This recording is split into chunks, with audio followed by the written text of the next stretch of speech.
জামাইকে না বলে তার পকেট থেকে 20 টাকা নেওয়ার সময় আমার জামাই তা দেখে ফেলে। তারপর সে বলে অন্যের জিনিস না বলে নেওয়াকে চুরি বলে। আমার ভীষণ আফসোস হচ্ছে, হাজার হাজার টাকা দেনমোহর খরচ করে আমি ঘরের মধ্যে একটা চোর নিয়ে এসেছি। তার এমন কথা শুনে আমি অবাক হয়ে যাই, স্তব্ধ হয়ে থাকি, কিন্তু কোনো কথা বলি না।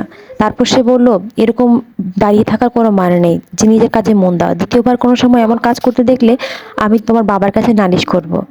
তার এমন কথাবার্তার জন্য তার মধ্যে কোনো অনুতপ্ত বোধ দেখিনি। সে তো আমাকে কোমলভাবে কথাটা বলতে পারতো, কিন্তু না, আমি আর কথা বাড়ালাম না। তারপর আমি রান্নাঘরের দিকে চলে গেলাম। আমাদের বিয়ে হলো যে প্রায় 1 বছরের মতো। এই সময়ের মধ্যে আমি দেখেছি সে টাকা পয়সার ব্যাপারে অনেক বেশি সেনসিটিভ। সে আমাকে কবে সে হাত খরচ দিয়েছে সেটাও সে মনে বলতে পারবে না। আজকে তাকে নাক বলে টাকাটা নিয়েছিলাম, আসলে নিয়েছিলাম একটা প্রয়োজনে। একটা বয়স্ক মহিলা রোদের মধ্য দিয়ে শাক নিয়ে আমাদের বাড়ির কাছে এসেছিল। তখন আমার শাশুড়ি মা বলেছিল তার কাছ থেকে শাকটা কিনে রাখতে আর কিছু টাকা দিতে। সেই জন্যে আমার হাজব্যান্ডের পকেট থেকে টাকাটা নেওয়া। সে তখন রুমে ছিল না, থাকলে অবশ্য তার থেকে অনুমতি নিয়ে টাকাটা নিতাম। তারপর হঠাৎ করে নেওয়ার সময় সে চোখে পড়লো, ভাবছিলাম পরে তাকে বলে দেবো, কিন্তু তার এমন আচরণ আমাকে হতবাক করে ফেলে। আসলে ভেবেছিলাম এখন টাকাটা নিয়ে তাকে পরে বলে দেবো। আসলে আমারই ভুল, আমি অন্যের টাকাকে নিজের টাকা মনে করতে গিয়েছিলাম। আসলে কি তাই? স্বামীকে কখনো অন্যের হয়? স্বামী তো নিজেরই হয়। তারপর আমি নাস্তার টেবিলে নাস্তা পরিবেশন করছিলাম। আমার মনটা খারাপ দেখে আমার শাশুড়ি মা আমায় বলল, বৌমা তোমার কি কিছু হয়েছে? আমি বললাম, না মা, কিছু হয়নি। তারপর আমার শাশুড়ি মা আমার কাঁধে হাত রেখে শীতল গলায় বললেন, তোমার জামাই কি তোমাকে কিছু বলেছে?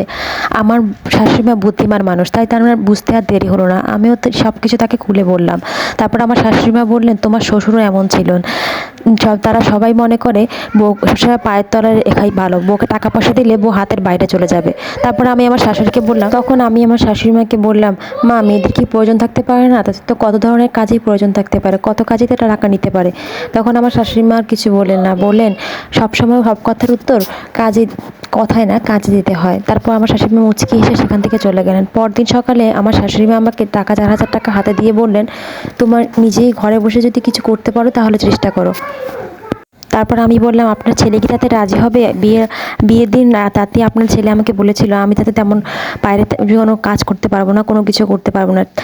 অনেক ছেলেরাই আছে যারা মানে বউদের দিয়ে কোনো কাজ করাতে চায় না। বউরা কিছু করলে তারা মনে করে যে তারা উপরে উঠে গেছে, তাদের ধরুন স্বামীদের কোনো দাম থাকবে না, এমন নানা ধরনের চিন্তাভাবনা তাদের ঘিরে ধরে। আসলে কি এসব কি সবসময় কি হয়? তারপর আমার শাশুড়িমা বললো, সব পুরুষ এক না। অনেক পুরুষ আছে যারা তাদের বউদের সবসময় পাশে দাঁড়াতে চায়। যেমন আমার ভাইয়ের কথাই বলি, সে তো তার বউকে পড়াশোনা করে এখন সে ওকে প্রাইমারি স্কুলে চাকরির ব্যবস্থা পর্যন্ত করে দিয়েছে। আসলে মা, সব পুরুষ তো আর আমার মামার মতো হয় না, আর সব মেয়েরাই মামুনির মতো ভাগ্য নিয়ে জন্মায় না। তাই তাদেরকে স্বামীর বাড়িতে এরকম অবহেলা প্রতিনিয়তই সহ্য করতে হচ্ছে। তারপর মা বললো, তুমি চেষ্টা করো, তোমাকে আমি কিছু টাকা দিলাম, তোমার লাগলে আমি তোমাকে আরও দেওয়ার চেষ্টা করব। তুমি বাড়িতে বসে কিছু করতে পারো কিনা, বা তোমার পড়ালেখাকে কাজে লাগিয়ে কিছু করতে পারো কিনা, তাই চেষ্টা করো। তারপর তারপর এই বলে আমার শাশুড়ি আমার রুম থেকে চলে গেল। তারপর আমি চিন্তা করতে লাগলাম আমি কি করতে পারি, কি করা যায়।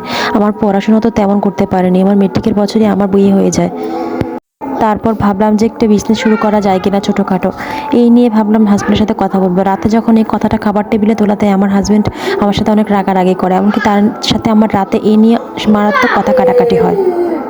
সারা রাত আমাদের মধ্যে এই নিয়ে অনেক কথা কাটাকাটি হয়। সে আমার কোনো কিছুতেই মানতে রাজি না যে আমি কিছু করব বা আমি নিজের একটা আইডেন্টিটি তৈরি করব। আসলে পুরুষরা এমন কেন? তারা তো কখনোই বউদের কোনো ধরনের উপরে ওঠা দেখতে পারে না কেন? আসলে সব পুরুষরা এমন না। কিছু কিছু পুরুষ আমাদের সমাজে আছে এমন, যারা তার বউকে দিয়ে কোনো কাজ করাতে চায় না, বা বউরা কিছু করতে চাইলে তাতে রাজি হয় না। আবার এদিকে তারা বউর হাত খরচ ঠিকভাবে দিতেও নারাজ। সব পুরুষ কিন্তু এক না। আমাদের সমাজে কিছু কিছু পুরুষ যারা সবসময় স্ত্রীর সব ধরনের সিদ্ধান্তই তাদের পাশে থাকে।